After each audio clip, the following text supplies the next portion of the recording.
Le billet de Jean. Une autre politique pour le Grand Périgueux.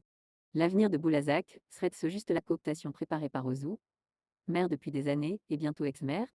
La transmission douce à son ex-chef de cabinet? Pendant 18 ans, il va falloir remettre l'église au centre du village.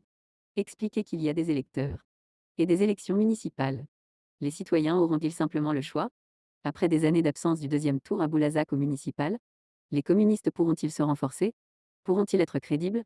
Si l'on poursuit ces petits chantages politiques sur Périgueux et le reste de l'agglomération, en échange d'absence de liste, en particulier à gauche au premier ou au deuxième tour à Boulazac, je ne le crois pas. Longtemps, beaucoup de citoyens, d'élus, ont fermé les yeux, par résignation sur cette politique des arrangements. Sera-ce le cas en 2026? Tout n'est pas perdu. Beaucoup de communistes éclairés devraient se rendre compte de la nécessité de trouver de vraies pistes politiques, plus équilibrées, plus démocratiques, et préparant, avec sincérité, l'avenir des citoyens de Périgueux, comme de l'agglomération. Il est nécessaire de retrouver des élus efficaces. C'est aussi à l'ensemble de la gauche, sur le Grand Périgueux, de faire comprendre que cette politique est du passé, et qu'il n'est plus possible d'y glisser la main, puis le bras.